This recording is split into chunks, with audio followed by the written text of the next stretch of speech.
പീഡിപ്പിച്ചവനെ പീഡിപ്പിക്കുവാനുള്ള ലോകങ്ങൾ ഉണരുമ്പോഴും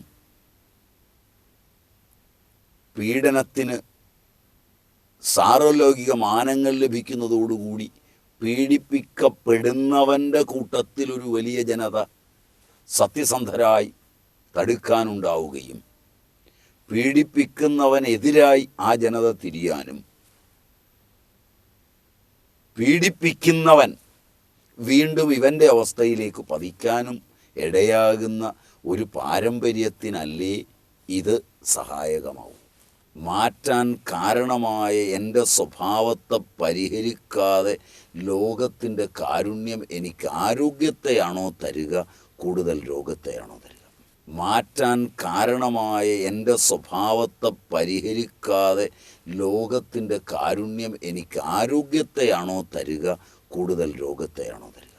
രോഗിക്ക് മാന്യതയുണ്ടാക്കുകയും തദ്വാര ആരോഗ്യത്തെ നിഷേധിക്കുകയും ചെയ്യുന്ന ഒരു സമൂഹത്തിന് നാളെ ആരോഗ്യപരമായൊരു കാഴ്ചപ്പാടിന്, ആരോഗ്യപരമായ ഒരു ദൃഷ്ടികോണത്തിന്, ആരോഗ്യമുള്ള ഒരു ശ്രവണത്തിന്, ആരോഗ്യമുള്ളൊരു വാക്കു പറയാൻ അർഹതയുണ്ടാകുന്നു. നമസ്കാരം സ്വാമി. നമസ്കാരം സ്വാമിജി. കഴിഞ്ഞ ദിവസം നമ്മൾ സ്ഥയത്തിൻ്റെ ഒരു വഴി തന്നെയായിരുന്നു. നമുക്കതുവഴി തന്നെ പോകാമോ സ്വാമി? തീർച്ചയായും പോകാം. അതിൽ നമ്മൾ കഴിഞ്ഞ തവണ പറഞ്ഞു വെച്ചതിൽ കാലം, അർത്ഥം, കർമ്മം, ഈ പാപങ്ങളെല്ലാം അവിടെ വരുത്തുന്ന പരിണാമഭേദം. നമുക്കറിയാവുന്ന കാലം നമ്മൾ നേരത്തെ നിർവഹിച്ചിട്ടുണ്ട്. ഭൂമിയുടെ കറക്കം, ചന്ദ്രൻ്റെ കറക്കം, ഭൂമി സൂര്യനെ പ്രദക്ഷിണം വയ്ക്കൽ, ചന്ദ്രൻ ഭൂമിയെ പ്രദക്ഷിണം വയ്ക്കൽ, ഈ മൂന്നെണ്ണത്തെ ആസ്പദമാക്കി ചന്ദ്രായനത്തിൻ്റെയും സൗരഭാവത്തിൻ്റെയും ഭൗമായനത്തിൻ്റെയും അടിസ്ഥാനത്തിൽ രാവും പകലും, അതുപോലെ തന്നെ പക്കങ്ങളും മാസങ്ങളും ഋതുക്കളും അയനങ്ങളും യുഗങ്ങളും മന്വന്തരങ്ങളും ഒക്കെ നിർവഹിച്ചാണ് പ്രാചീനർ പോയിരിക്കുന്നത് കാലത്തിൻ്റെ നിർവചനത്തിൽ. കാലമെന്നത് സംജ്ഞ കൊണ്ട് ഒരു വ്യക്തി അല്ലെങ്കിലും കാലമെന്നത് ഒരു ദ്രവ്യം എന്ന് പറയാനാവില്ലെങ്കിലും അജ്ഞേയമായ കാലം ഒരു വ്യക്തിയേക്കാൾ സൂക്ഷ്മവും സ്ഥൂലവുമായി നിന്ന് നമ്മുടെ ജീവിതത്തെ മാറ്റിമറിക്കുന്നുണ്ട്. ആലങ്കാരികമായി പറഞ്ഞാൽ കാലം പുരുഷനാണ്.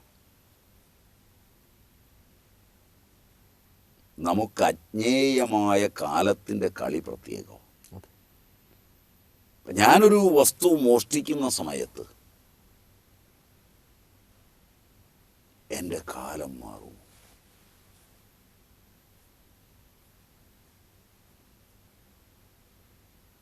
മോഷണത്തോടുകൂടി. കഴിഞ്ഞ ദിവസങ്ങളിൽ നമ്മൾ ഈ കാലത്തെ മനസ്സുമായി ചേർത്ത് വെച്ച് ഏറെ മുന്നോട്ട് പോയിരുന്നു. അപ്പോൾ ഈ ഒരു ചോദ്യം ചോദിക്കുമ്പം എൻ്റെ മനസ്സിൽ അതാണ് പെട്ടെന്ന് വരുന്നത്. സ്വാഭാവികമായി തീർച്ചയായും മാറ്റമുണ്ടാകും എന്ന് തന്നെയാണ് പറയാൻ തോന്നുന്നത് സ്വാമിജി.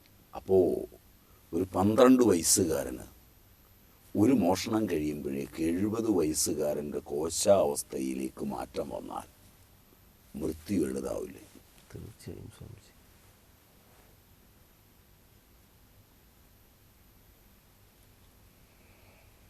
വളരെ ജഗജില്ലികളായി നിന്ന നമ്മുടെ മന്ത്രിമാർ, നിയമസഭാ സാമാജികന്മാർ, ഉന്നതന്മാരായ നിയമാസനത്തിലിരുന്നവർ തുടങ്ങിയവരൊക്കെ പലതരം ഏറ്റുമുട്ടലുകളിലും വളരെ ശക്തരായി നിൽക്കെ ഒരു പ്രാവശ്യം പോലും പിന്നോക്കം പോകുന്ന ഒരു ലക്ഷണം പോലും തലമുടിയിലോ കണ്ണിലോ ത്വക്കിലോ ഉണ്ടാകാതിരിക്കുക. ഏത് ആരോപണവും ഏതു ദുരാരോപണവും എൻ്റെ വളർച്ചയ്ക്കും ഇതിഹാസത്തിനും ഉത്തമമാണെന്ന് വിചാരിച്ച് മുൻപോട്ട് പോയിക്കൊണ്ടിരിക്കുക. അവൻ്റെ മസ്തിഷ്കത്തിന് ഉറപ്പുള്ള, അവൻ ചെയ്തിട്ടുണ്ടെന്ന് അവന് ബോധ്യമുള്ള ഒരാരോപണത്തിൻ്റെ ലാഞ്ചന എവിടെയെങ്കിലും സംഭവിച്ചാൽ തൊലി മഞ്ഞളിക്കുകയും കണ്ണുകളുടെ തിളക്കം നഷ്ടപ്പെടുകയും ഏറ്റുമുട്ടാനുള്ള ഊർജം കുറയുകയും അനുകമ്പയ്ക്ക് വേണ്ടി ദാഹിക്കുകയും ചെയ്യുമ്പോൾ അവനിലേക്ക് രോഗം കടന്നു വന്നു. തീർച്ചയായും രോഗം കടന്നു വന്നു എന്ന് പറയാൻ സാധിച്ചു. അപ്പോൾ ഇതിനെ പത്രക്കാരാണോ പഠിക്കേണ്ടത്? അപ്പോൾ ഇതിനെ സാമൂഹ്യ ശാസ്ത്രകാരന്മാരാണോ പഠിക്കേണ്ടത്? അപ്പോൾ ഇതിനെ ചർച്ച ചെയ്യുകയും പഠിക്കുകയും ചെയ്യേണ്ടത് നരവംശ ശാസ്ത്രജ്ഞന്മാരാണോ? അതല്ല വൈദ്യവിശാരദന്മാരാണോ? അല്ല മനഃശാസ്ത്ര വിശാരദന്മാരാണോ? അതല്ല പല രംഗങ്ങളിലിരിക്കുന്നവർ ഒന്നിച്ചിരുന്ന് ഈ പരിണാമത്തെ പഠിച്ച് ഈ വീണുപോയവൻ ഇതുവരെ പുലിയായി നിന്ന് അടരാടിയവൻ പശുവായി തീർന്ന് പതിക്കുന്നൊരു ഘട്ടത്തിൽ അത്തരക്കാരൻ്റെ മേൽ കല്ലെറിയുന്നതിനപ്പുറം നാളെ അവൻ വിരാജിച്ച രംഗങ്ങളിൽ ഇങ്ങനൊന്ന് സംഭവിക്കരുത് എന്ന് മാനവശാസ്ത്രത്തിൻ്റെ അടിസ്ഥാനത്തിൽ ബോധ്യപ്പെടുത്തി അടുത്ത തലമുറയെ വിദ്യാഭ്യാസ കാലത്ത് പഠിപ്പിക്കുകയാണോ വേണ്ടത്? അവൻ്റെ ആത്മകഥ, അവൻ്റെ ജീവചരിത്രം ഇതാണ്. ഈ രംഗത്തേക്ക് വിജൃംഭിത വീര്യനായി വർദ്ധിത മാനവനായി രംഗത്ത് വന്ന ആധ്യാത്മിക നേതാവാണ് അയാൾ. ഈ രംഗം മുഴുവൻ പിടിച്ചടക്കിയ ഭരണകർത്താവാണ് അയാൾ. അപ്പുറത്ത് കണ്ടില്ലേ നിൽക്കുന്നയാൾ, ഇപ്പുറത്ത് കണ്ടില്ലേ ലോകം നടുക്കുന്ന ന്യായാധിപനാണ് നിൽക്കുന്നയാൾ. ഒരു രാജ്യത്തിൻ്റെ ന്യായാസനത്തിലേക്ക് ചരിത്രത്തെ മാറ്റിമറിച്ച് ചരിത്രം തിരുത്തി എഴുതി പത്രപംക്തികളിൽ നിറഞ്ഞു നിന്നാടി പലരും ആ രംഗത്ത് വന്നിട്ടുണ്ട്. അവരൊന്നും പത്രത്തിൽ നിറഞ്ഞു നിന്നില്ല. അത്രയും പ്രശസ്തനായി വന്നയാളാണ് നിൽക്കുന്നയാൾ. ഇന്നലെ വരെ ഏത് ആരോപണം പറയുമ്പോഴും ഇവരൊന്നും കുലുങ്ങിയില്ല. ഇവരെ വാർദ്ധക്യം ബാധിച്ചില്ല, ശക്തി ചോർന്നു പോയില്ല, കരഞ്ഞില്ല, അനുകമ്പയ്ക്ക് ദാഹിച്ചില്ല. കണ്ടില്ലേ അവരിപ്പോൾ കേഴുന്നത്? അപ്പോൾ തീരുമാനിക്കാം അല്ലേ സ്വാമിജി, ചെയ്തു പോയി എന്ന്? തീർച്ചയല്ലേ? തീർച്ചയാണ് സ്വാമിജി. അങ്ങനെ ചെയ്താൽ തന്നെ അവരും പുതുതായി അവർ എത്തിച്ചേർന്ന ഒരു സത്യസന്ധമായ ലോകവും അവരുടെ നിലയെ തിരിച്ചറിയുന്ന ഭിഷഗ്വരന്മാരും ഒന്നിച്ചിരുന്ന് ആരെയൊക്കെയോ പീഡിപ്പിച്ചവനെ തിരിച്ചു പീഡിപ്പിക്കുന്നതിൻ്റെ തത്വശാസ്ത്രങ്ങളല്ല, അവൻ്റെ ചരിത്രങ്ങളെ അവലംബമാക്കി അവൻ്റെ പാരമ്പര്യത്തിലും അല്ലാത്ത ലോകത്തിൻ്റെ പാരമ്പര്യത്തിലും ഇനിയും രോഗികൾ ഉണ്ടാകാതിരിക്കുവാൻ ശ്രദ്ധിച്ചൊരു വിദ്യാഭ്യാസമല്ലേ രൂപപ്പെടുത്തേണ്ടത്. അതിനുള്ള വളർച്ച പോലും ആധുനിക മാനവികതയ്ക്ക് ഉണ്ടായിട്ടില്ലെങ്കിൽ പീഡിപ്പിച്ചവനെ പീഡിപ്പിക്കുവാനുള്ള ലോകങ്ങൾ ഉണരുമ്പോഴും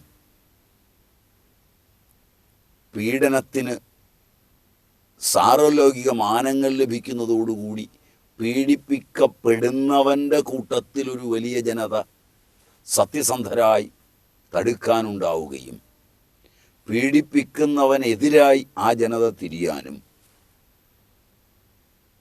പീഡിപ്പിക്കുന്നവൻ വീണ്ടും ഇവൻ്റെ അവസ്ഥയിലേക്ക് പതിക്കാനും ഇടയാകുന്ന ഒരു പാരമ്പര്യത്തിനല്ലേ ഇത് സഹായകമാവും? തീർച്ചയായും സ്വാമിജി. സ്വാമിജി, എനിക്ക് വിഷയം പെട്ടെന്ന് മാറിപ്പോകുമെന്ന് എനിക്കറിയില്ല. പെട്ടെന്ന് എൻ്റെ സ്മൃതിയിലേക്ക് വരുന്നത് ഇങ്ങനെയുള്ള ഒരു രോഗമുക്തിക്ക് വേണ്ടിയാണ് ഈ പശ്ചാത്താപം എന്നൊക്കെ പറയുന്നത് തീർച്ചയായും വന്നതല്ലേ? തീർച്ചയായും. പ്രായശ്ചിത്തവും പശ്ചാത്താപവും കൊണ്ടല്ലാതെ ഇതൊന്നും മാറില്ല.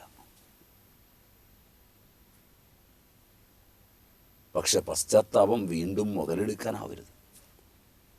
അതും സ്ഥേയമാർഗത്തിലൂടെ ആവരുതല്ലേ സ്വാമി? ആവരുത്.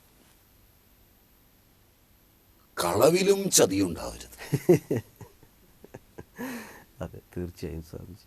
ഒരു അതെ, അത് ഇപ്പം നമ്മൾ അനുഭവിക്കുന്നതുകൊണ്ടാണ് നമുക്കത് അത്ര പെട്ടെന്ന് അത് പറയാൻ തോന്നിയത്. അനുകമ്പയ്ക്ക് വേണ്ടി കേഴുക, അതിനെ പ്രോത്സാഹിപ്പിക്കുക. ഈ ഒരു ദിശാബോധത്തിൽ നിന്നുകൊണ്ട് രോഗിയെയും രോഗത്തെയും കാരുണ്യവർഷം ചൊരിഞ്ഞു കാണുന്ന ഒരു രോഗം എത്ര രോഗഗ്രസ്തമാവും. ഒരു രോഗിയോട് നോക്കൂ, നീ എത്ര നാളായി ഉറങ്ങിയിട്ട്?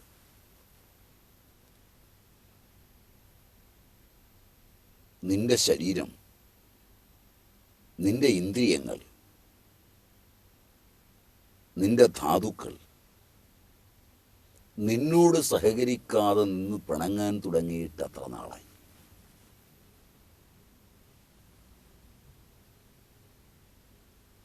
നീ എന്നൊരു ബോധത്തിന് ആരോഗ്യമെന്നൊരു കാഴ്ചപ്പാടുണ്ട്. തീർച്ചയായും സ്വാമിജി. എനിക്ക് നടക്കാം, എനിക്കതെടുക്കാം, എൻ്റെ ഇന്ദ്രിയങ്ങൾ ഭംഗിയായി കാര്യങ്ങളെ കാണാൻ പ്രാപ്തമാണ്, എന്നിലെ വാദവിത്ത കഫങ്ങളൊക്കെ സമമാണ്, എന്ത് കഴിച്ചാലും ദഹിക്കാൻ പോകുന്ന അഗ്നി എനിക്കുണ്ട്, മലമൂത്രങ്ങളൊക്കെ സ്വച്ഛന്തമാണ്, അതിന് കഷ്ടപ്പാടൊന്നുമില്ല. ഇതിൽ നിന്ന് വ്യത്യസ്തനായി എൻ്റെ ഇച്ഛയെ, എൻ്റെ ഇന്ദ്രിയങ്ങളും എൻ്റെ മനസ്സും എൻ്റെ ശരീരപ്രകൃതവും മാറ്റുമ്പോൾ മാറ്റാൻ കാരണമായ എൻ്റെ സ്വഭാവത്തെ പരിഹരിക്കാതെ ലോകത്തിൻ്റെ കാരുണ്യം എനിക്ക് ആരോഗ്യത്തെയാണോ തരിക, കൂടുതൽ രോഗത്തെയാണോ തരിക? തീർച്ചയായും സ്വാമിജി, രോഗത്തിൽ തന്നെയാണ്. എനിക്കറിയാം, എൻ്റെ പൂർവകാല കർമ്മങ്ങളുടെ ഫലമാണ് ഞാനിപ്പോൾ ഇതിൽപ്പെട്ടിരിക്കുന്നത്. മാറ്റാൻ കാരണമായ എൻ്റെ സ്വഭാവത്തെ പരിഹരിക്കാതെ ലോകത്തിൻ്റെ കാരുണ്യം എനിക്ക് ആരോഗ്യത്തെയാണോ തരിക, കൂടുതൽ രോഗത്തെയാണോ തരിക? എന്നെ കാണാൻ വന്നിരിക്കുന്ന ആരോഗ്യമുള്ള നിങ്ങൾക്ക് ആരോഗ്യത്തെ അറിയാമായിരിക്കും, അനാരോഗ്യത്തെ വ്യക്തമായി അറിയില്ല.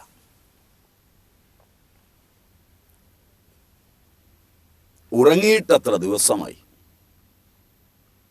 ആഹാരം ശരിയായ രീതിയിൽ രുചിയോടെ കഴിച്ചിട്ടത്ര നാളായി. രോഗിയായ ഞാൻ ആരോഗ്യവാനായ എൻ്റെ ആത്യന്തിക ശത്രുവാണ്. എൻ്റെ ബന്ധുവല്ല, എൻ്റെ സഹായിയല്ല. അതുകൊണ്ട് രോഗത്തെയും രോഗിയെയും മനസ്സാ സ്വീകരിക്കുക എന്ന് പറഞ്ഞാൽ ശത്രുവിനെ സ്വീകരിക്കുക എന്നാണ് അർത്ഥം. മനസ്സിലായി സ്വാമിജി. വൈദ്യശാസ്ത്രത്തിന് ആധുനിക രീതിയിൽ പൊളിച്ചെഴുത്ത് വേണ്ടി വരുമോ? തീർച്ചയായും സ്വാമിജി. പ്രചരണം കൊണ്ടും കോലാഹലങ്ങൾ കൊണ്ടും അനുകമ്പ ആർജിച്ച പ്രവർത്തനങ്ങളെ കൊണ്ടും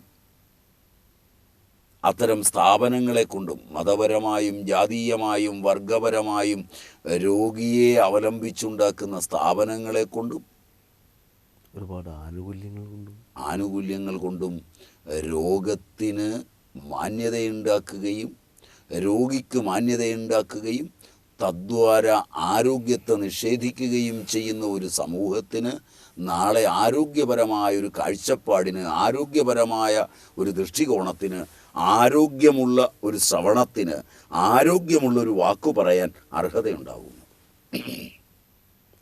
തോന്നില്ല സ്വാമിജി. ഇതാണ് പ്രസക്തമായ പ്രശ്നം. അതെ. ഈ വിഷയം ചർച്ച ചെയ്യുമ്പോൾ അതീവ പ്രസക്തിയുള്ള വിഷയങ്ങളിൽ ഒന്നാണിത്. അപ്പോൾ രോഗിയുടെ ശത്രുവാണ്. രോഗി ആരോഗ്യമുള്ള രോഗിയിലെ മർത്യൻ്റെ ശത്രുവാണ്. അങ്ങനെ പറയുന്നതാണ് ശരി. ഒരമ്മയുടെ മകന് രോഗമാണ്.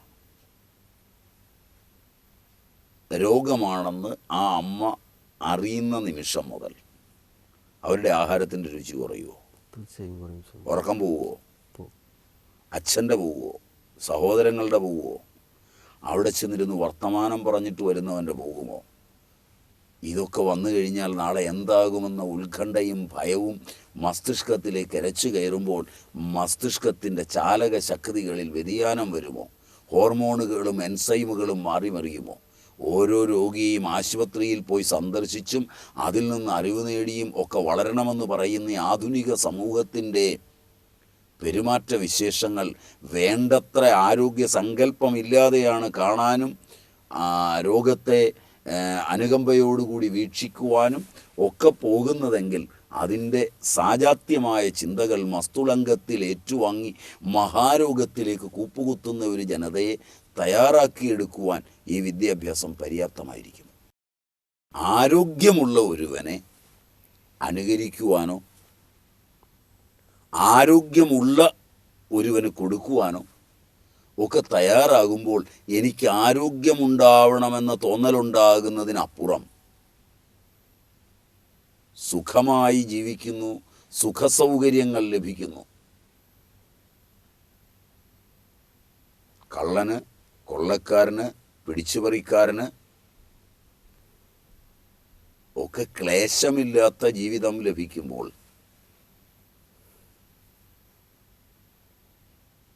നല്ലവന് ക്ലേശം മാത്രം ലഭിക്കുമ്പോൾ സാമൂഹിക മനസ്സ് കള്ളനാകാൻ വെമ്പൽ കൊള്ളും. തീർച്ചയായും കള്ളനാവാൻ തന്നെ വെമ്പൽ കൊള്ളും സ്വാമി. അങ്ങനെയാണല്ലോ. അതാണ് ഈ ലോകത്തിൻ്റെ സങ്കീർണത. അതെ. 2 രൂപ എവിടുന്നെങ്കിലും മോഷ്ടിച്ചവൻ്റെ പേരിൽ കുറ്റം ചാർത്തുകയും അവനെ ലാത്തി കൊണ്ട് തല്ലുകയും അവനെ പിടിച്ചു കൊണ്ടുപോയി കോടതിയുടെ അഴിക്കൂട്ടിൽ കയറ്റി നിർത്തുകയും സാക്ഷികളെ വിസ്തരിക്കുകയും അവനെ പിടിച്ച് ജയിലിലിടുകയും ഗോതമ്പുണ്ട കൊടുക്കുകയും ഒക്കെ ചെയ്യുമ്പോൾ മാന്യനായ ഞാൻ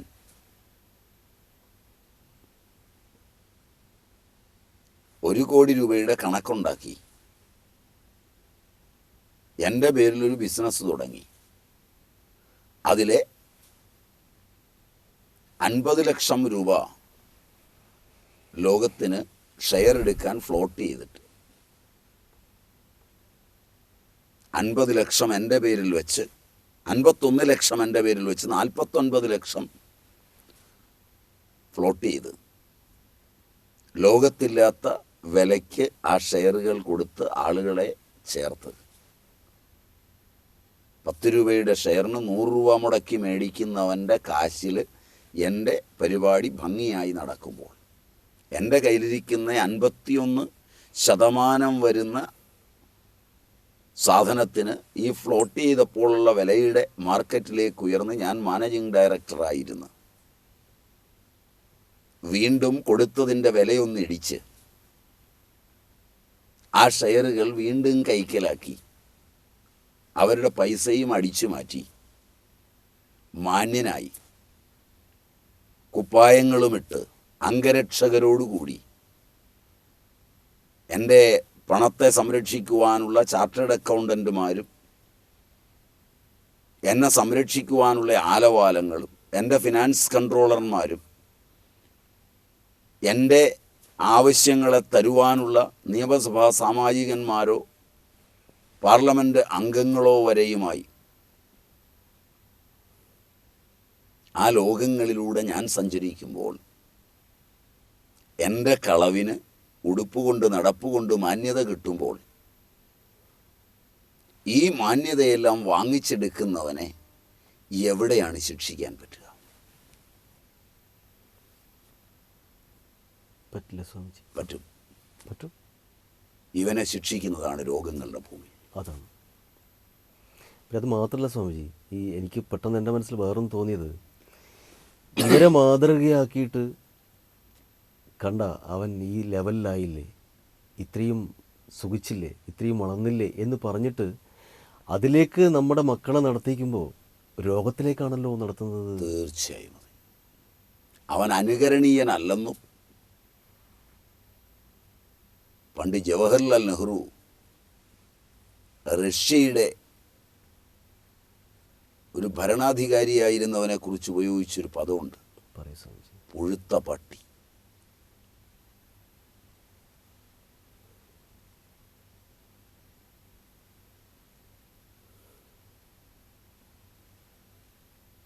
ആ പ്രയോഗം പോലും അന്വർത്ഥമായി പോവില്ലേ എന്ന് തോന്നുന്നു. ശരിയാണ് സ്വാമിജി, ശരിയാണ്.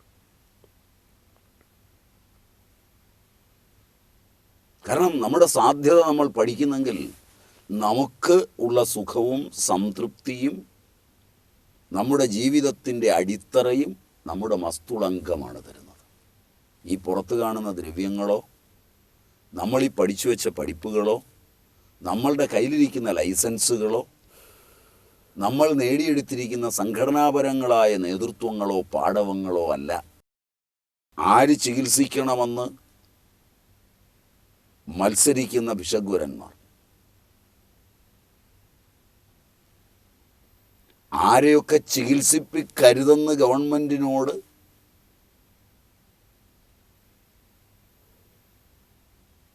വാശിയിൽ മുന്നറിയിപ്പ് നൽകുന്ന ഭിഷഗ്വര സംഘടനകൾ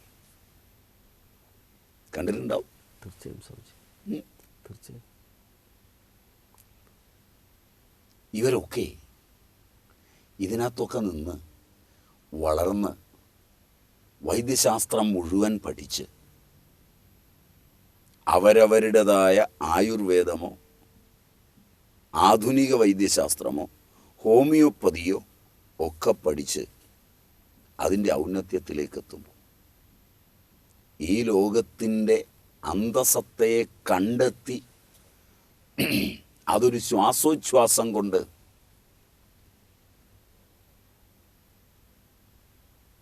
ഒരു യോഗാഭ്യാസം കൊണ്ട് നിയന്ത്രിച്ച് നിർത്താമെന്ന് കണ്ടെത്തി അതിൻ്റെ സെനിത്തിൽ നിന്ന് ലോകം വെട്ടിപ്പിടിച്ച് നിൽക്കുന്നവർ ഒക്കെ അവർക്കൊരു രോഗം വരുമ്പോൾ